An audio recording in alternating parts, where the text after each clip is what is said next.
I just ordered this from christianbooks.com. It was on sale for $3.99. Now this is a complete visual reference of the King James Version. It is an illustrated Bible handbook. Now in the side, this is a hardcover. It's sort of small, as you can see. This is for my Galaxy tablet. So it is about 2 more inches bigger than this. So if you have one, you kind of know. So it's about a little bit bigger than the size of my hand. In the back, it has your ISBN number in case y'all need it. It has this scan. It's from the Holman. It basically has, I'm going to leave it here in case y'all want to take a picture. Key text, key terms, 1-sentence summary, author and date of writing, first audience and destination, occasion, summary of the book's contents, the relatability of the book, how the book fits into God's story, Christian worldview, elements like God, humanity, salvation, general and literary style, and a principle to live by. It has these really pretty colored pictures. And then up here it basically just says, those who have studied the process of reading comprehension say that the background knowledge is one of the key factors in people understanding what they are reading. The King James Version Illustrated Bible Handbook seeks to provide a richer store of background knowledge for each of the Bible's 66 books. And I love it. I already glanced at it and I couldn't wait to do this review. So as you open it, that's the first page. Then we have this page with your King James Illustrated Handbook. This one with the Holman, Nashville, Tennessee. Your credits. And then you have your contents and all the books. And you have more contents with maps, illustrated paintings, charts, acknowledgements. So you have your introduction here, as you can see. Like I said, the pictures are in color. The features that come in it. Oh, let me not move it. I'm so sorry, guys. Historical impact of the King James Version.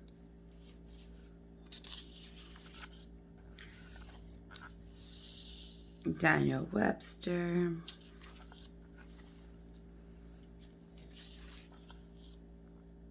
Steps to Classic. As you can see. Sorry if I'm going too fast. Steps to Classic Timeline. I still haven't read these, so I'm not too sure what these are about.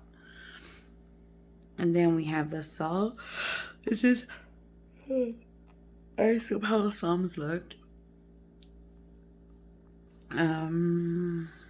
In 1611 edition of the King James Bible. It's really interesting. I love to see pictures. You get more of an understanding. The origin, transmission, and canonization of the Old Testament book.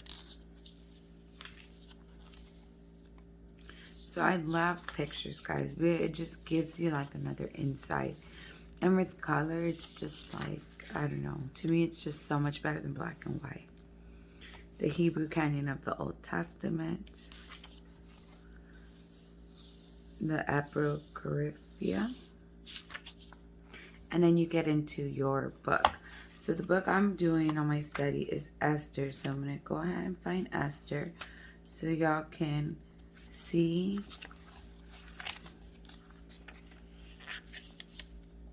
kind of everything that comes included. I know, just so you can kind of see more better.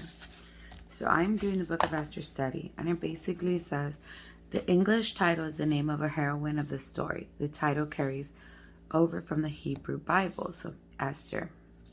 Now the key text is, and everybody knows this, who knows whether thou art come to a kingdom for such a time as this. The key term providence, and that would be the key term, I guess, for Esther, which I believe providence, oh, I hope I'm not mistaken on my definition, because I know that is part of my study, so I should know it. I think it's like God's grace. This book is famous because it does not directly mention God, yet one can not understand the story apart from God's remarkable presence and providence with his people, however invisible he may seem to be at times. One sentence summary of the whole book: Esther, a Jewish beauty selected by Persian King Ahasuerus to become his queen, saved the Jews from Haman's wicked plot, so her relative Mordecai established the yearly Jewish feast of Purim. The Meghallah of Esther, a scroll made for parchment, that the product of kosher animal. So I think that is all super awesome. And as you can see here, it has like the author and the dating. The book is anonymous, etc., etc. First audience and destination: the Jewish exiles living in Persia. The occasion: the Book of Esther is prompted in general by desire to preserve the origins of the Feast of Purim. Since the author is unknown, the specific occasion is unclear. God's message in Esther, his purpose, the first pass. And I kind of like this because I kind of already, like, I see it in my head because I'm studying right now. So Esther becomes queen, Haman's plot, Mordecai appeals to Esther, Mordecai is honored, Haman's plot revealed, the Feast of Purim, the reliability of Esther, how Esther fits into God's story, Christ in Esther, Christian worldview elements. The book reveals the providence of God in caring for his covenant people. Although many evils, including satanic opposition, may come against God's people, nothing ever happens beyond God's ability to work all things together for the good of them that love God and to them who are called according to his purpose. I really like that. Teaching about humanity, teachings about salvation. Esther, it says general and literary style, a historical narrative written in excellent Hebrew.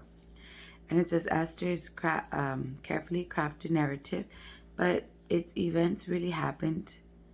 In English Bibles, it is positioned as the last of the historic book of the Old Testament. In the Hebrew scripture, it was placed in the third section of the writings of Ketuvim. The other two sections are the law and prophets. Among the writing, it was one of the 5 scrolls. And so as you can see, hamatins are 3-cornered pastries with a variety of fillings served during the Jewish holiday of Purim. The pastries are designed to resemble the ears of Haman, defeated enemy of the Jew. A principle to live by: unselfish acts of faith. And then it has a scanning thing where it says to access video presentation. So you even get video presentation if you prefer. And then this is like one of the first chapters of the book of Esther written, which I found super neat, like super, super neat. So that's what will be included like in each of the stories as you. And then it has a map, which I love maps, especially colored ones, and so you can kind of get a better idea. So after we have gone through all, if you're wondering how I'm skipping up here, it'll tell you. So we have 2 Peter, John, Jude, Revelation,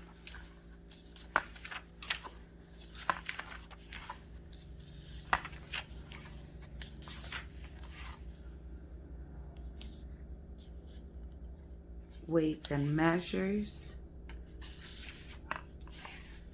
and then you have your art credit. Let's not forget that, your art credit.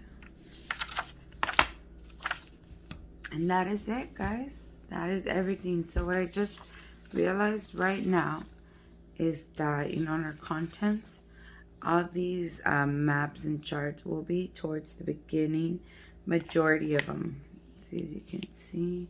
And then everything else is kind of just scattered in there to where it belongs to, like David, excuse me, guys, David's rise to power, Elijah, and so it each goes with its own story. So I really think this was a steal. So and this is not sponsored, guys. This is not sponsored. But I do recommend you go to christianbooks.com, check it out, $3.99. You can't beat that if you're doing Bible study and you just want a easier view. Like I said, if some words seem too hard and it's just not understandable to you, Google. Google will be your best friend. Google helps me a lot.